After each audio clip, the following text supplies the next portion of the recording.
What's your mission in life? Why you do whatever you do?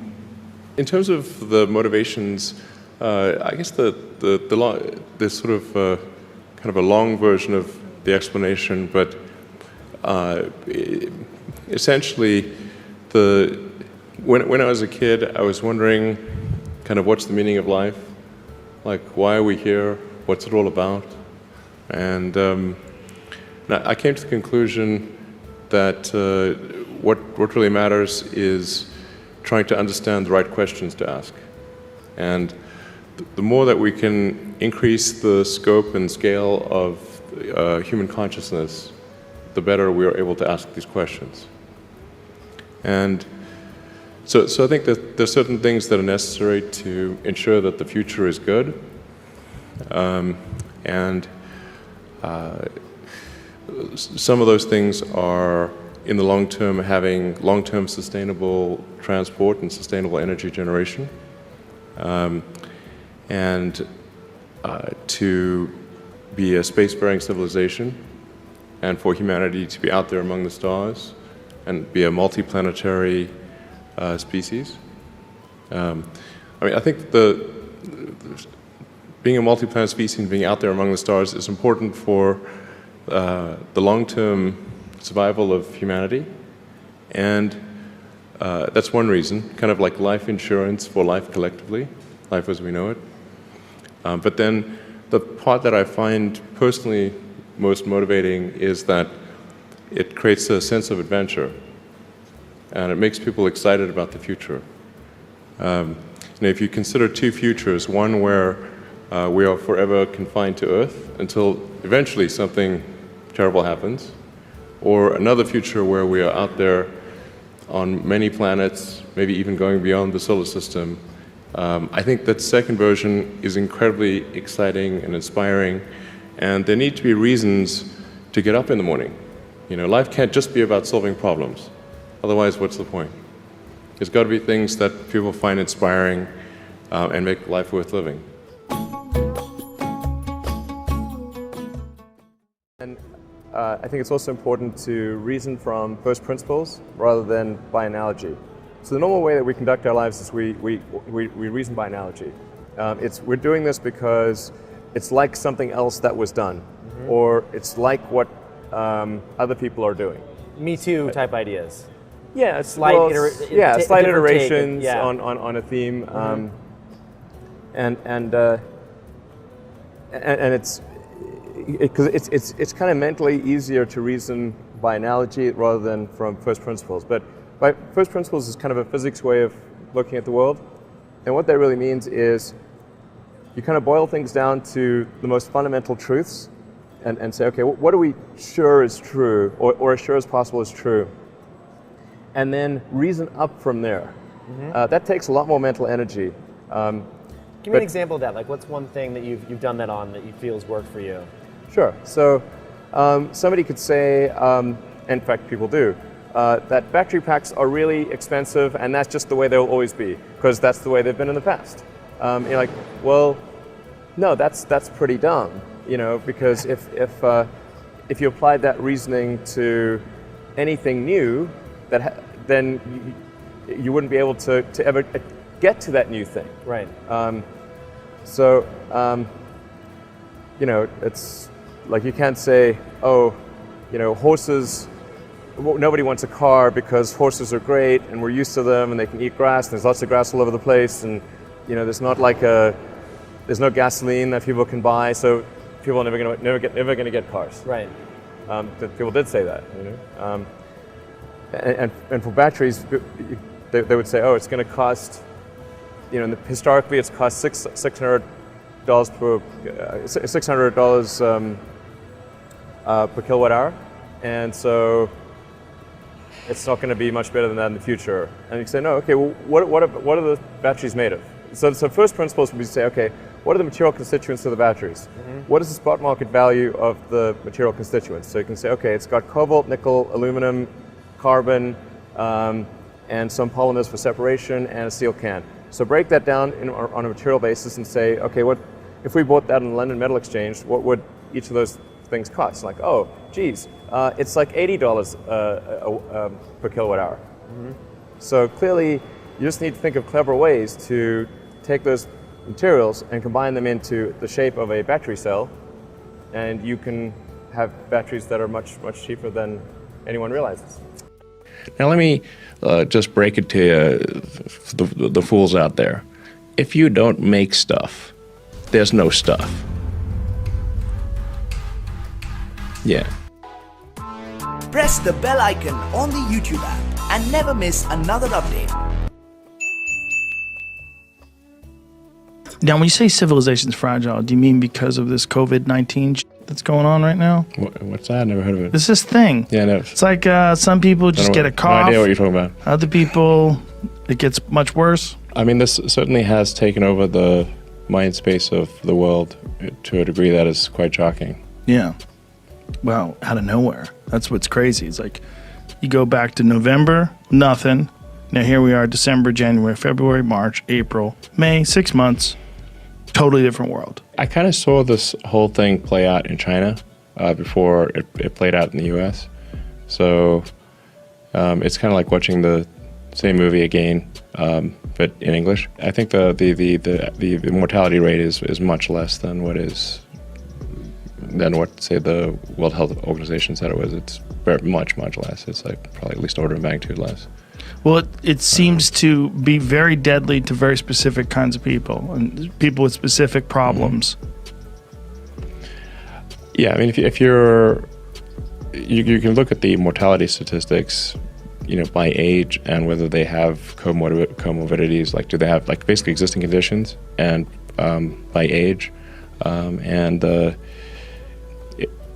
if you're below 60 and have no serious health issues, the probability of death is extremely low. It's not zero, but it's extremely low.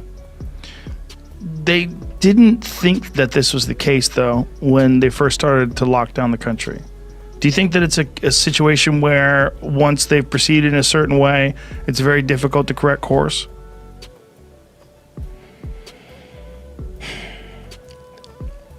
It's almost like people really wanted a panic. It's quite crazy. Most of the hospitals in the United States right now are half empty. In some cases, they're at 30% capacity.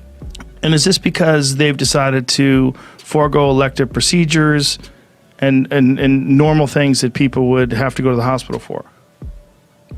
Yes, I mean, we're not talking about just some of these elective procedures are quite important. Yes. Like it's like you have a bad heart. Gallbladder disease, yeah, sure. Yeah, and you need a triple bypass. It's like sort of elective, but if you don't get it done in time, you're going to die. Yeah. Elective's a weird word. Yeah, elective. It's not like, hey, I want to. It's not like plastic surgery or something. Right. It's more like my hip is. I'm in extreme pain because my hip's blown out, or my knee, and I don't want to go to the hospital. I can't go to the hospital. People in extreme pain, people that need a kidney. Like people that have like quite serious issues that are choosing not to go out of fear. So I think it's a problem.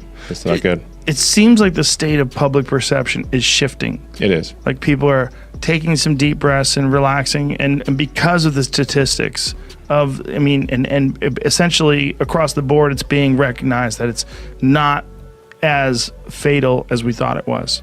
Still dangerous, still worse than the flu, but not as bad as we thought or we feared it could be. I mean, objectively, the mortality is much lower. Like at least a factor of 10, maybe a factor of 50 lower than initially thought. There's two arguments, right?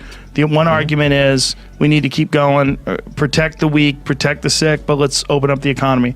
The other argument is stop placing money over human lives and let's shelter in place until we come up with some sort of a decision, and let's figure out some way to develop some sort of a universal basic income plan or something like that to feed people during this time while we make this transition. I think there's as I said, my opinion is if somebody wants to stay home, they should stay home. And if somebody doesn't want to stay home, they should not be compelled to stay home.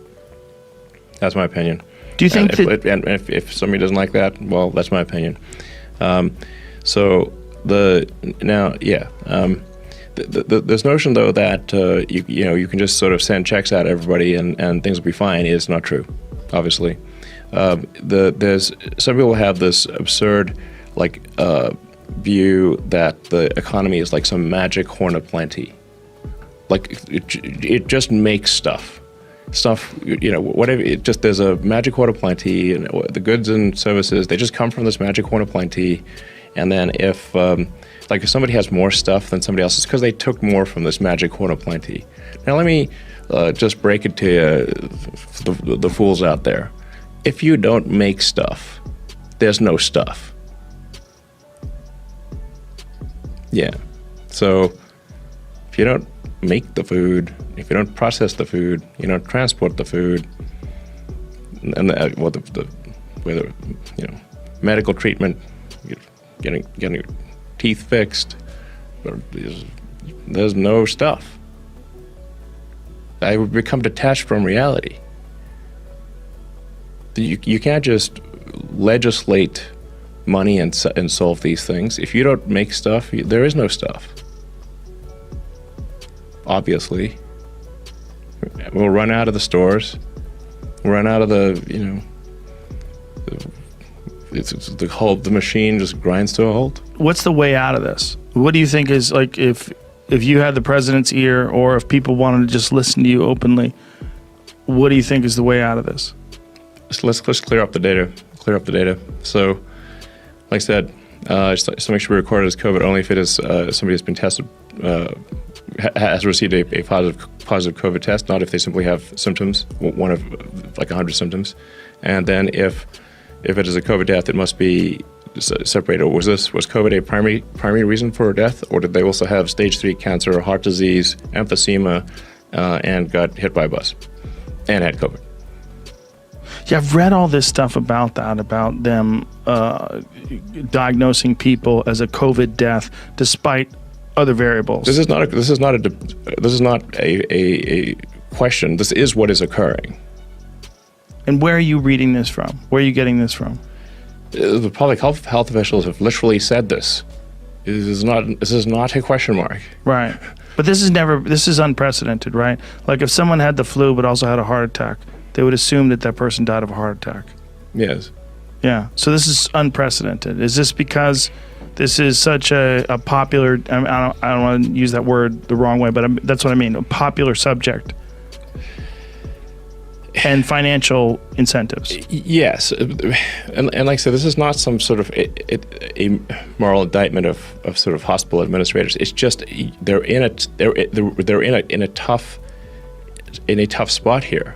They actually don't have enough patience to pay everyone without furloughing doctors and firing staff, and yeah, they're potentially going bankrupt. So then they're like, okay, well, the stimulus bill says if we get all this money, if we say if it's a COVID death, I'm like, okay, they coughed before they died.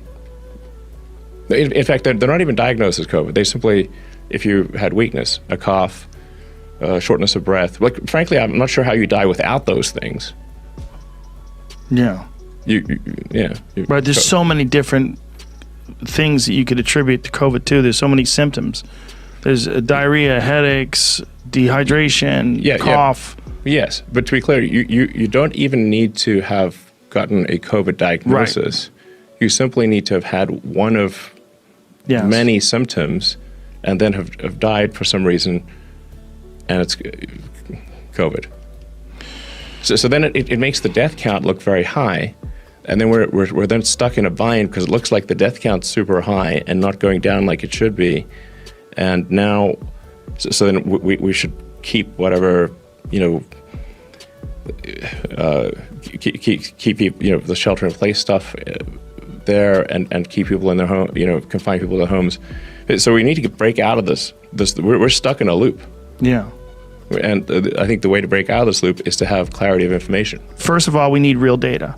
We need just parse out the data. Don't lump it all together. No. And then if you give people just parse out the data better, clearer information about, like I said, was this an actual COVID diagnosis, or was it or did they get the test and the test came back positive, or do they just have some symptoms? Just parse those two out, and then parse out just if somebody died, did they die? Did they even have a COVID test, or did they just have one of many symptoms? Like how do you die without weakness? I don't know. Right. It's impossible, basically. Yeah, that's a good point. If you're going to die, you're going to have shortness of breath, weakness, and you might cough a little. So was it quantified? What was it? Yeah, did that person die? Did they actually have a COVID test, and the test come back positive? And then if they died, did they die where COVID was? It doesn't have to be the main cause, but it was a significant contributor to their death, or was it not a significant contributor to the death? Right. It's not as simple as just because you had COVID, COVID killed you. It's definitely not. Right. Yeah. Yeah. I mean, people die all the time, and they have like flu and Yes. other colds, and we don't say that they died of those flu and other colds.